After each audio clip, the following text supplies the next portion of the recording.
Fans of Jose Chili de Castro rejoiced on Saturday when the YouTuber went live from a multi-car crash in downtown Los Angeles, where he announced that he still had 6 days left of his 7-day suspension from YouTube, up from 5 days left the night before, and the announcement of his new Discord server. De Castro's new server, initially titled Chili de Castro, was created by a fan and is apparently administrated by De Castro's copyright lawyer, that Randall S. the Unhinged Attorney Newman, Esquire. The diminutive YouTuber announced that the new Discord server was censorship-free and that he'd be discontinuing his group text chat in favor of Discord. Highlighting the freedom his fans and non-fans would feel on the server, he then made a controversial decision as he immediately banned our own humble newsreader, Pants. No reason was given for the banning, and Pants was not violating posted rules of the server, which would only be posted after the banning. He was apparently banned out of spite, which directly reflects De Castro's increasingly authoritarian approach to handling challenges. De Castro spent the last week in Washington, D.C., a guest of gun rights advocate Dick Heller, and was initially in search of the authoritarian crackdown on the city by Donald J. Trump. As the week progressed and De Castro became accustomed to the city, he declared that the Trump takeover was a hoax, and seemed to back the show of force as nothing significant.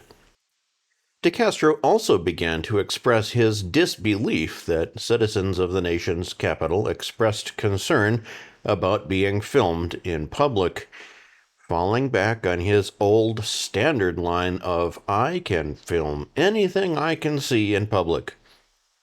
He later adapted his stance and took a kinder, less evasive approach to filming, going back to his standard of filming people against their will only if they angered him. The YouTuber also ran into trouble early in the week as he twice confronted black police officers at events for giving him unlawful commands. Both incidents occurred before he went live on his channels, with the second one resulting in De Castro pulling the fame card on the officer and telling him that his footage would air on CNN, and the officer would be fired for messing with an influencer of his stature. Things got worse for the YouTuber as his main DeleteLawZ channel was suspended by YouTube for a week due to his airing of what he said was a minor having his head smashed into the ground by a police officer. While De Castro had initially said he took the footage from ABC, Saturday saw him add NBC, CBS, Fox, and CNN to the list of YouTube outlets that supposedly continue to air the footage without punishment. Back in real time, he regularly muddled the number of days until his channel could return to YouTube during the stream on Saturday, stating a mixture of 5 and 6 until it would be returned to YouTube.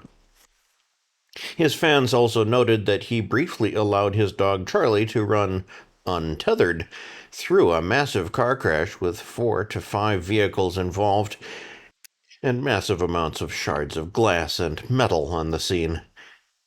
De Castro blamed his cognitive decline on being up for 30 hours plus, as he had not slept since leaving Washington, D.C. for L.A. overnight.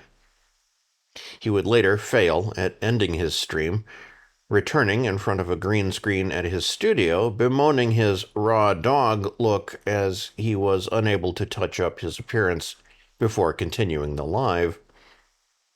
The massive presence on YouTube on 2 coasts did nothing to bring attention to his 2 ongoing crowdsourcing campaigns on Friday or Saturday. The market itself retreated into goose egg territory, as none of the campaigns we follow received new donations. De Castro surprised everyone on Sunday, however, with his Time to Sue the Corrupt Unprincipled Judge and Zimmerman campaign, taking in $100 in a single donation. That gain pushed him past the $25 taken in by Sean Paul Long Island Audits Reyes with his Hold Brian Fahey Accountable Fund. The win for Sunday puts DeCastro onto the monthly leaderboard days after his copyright attorney, that Randall S., the unhinged attorney Newman, Esquire, closed his own GoFundMe account and returned all donations. DeCastro and Newman now switch places in the 4th position for the month. The YouTuber is expected to live stream again on Sunday.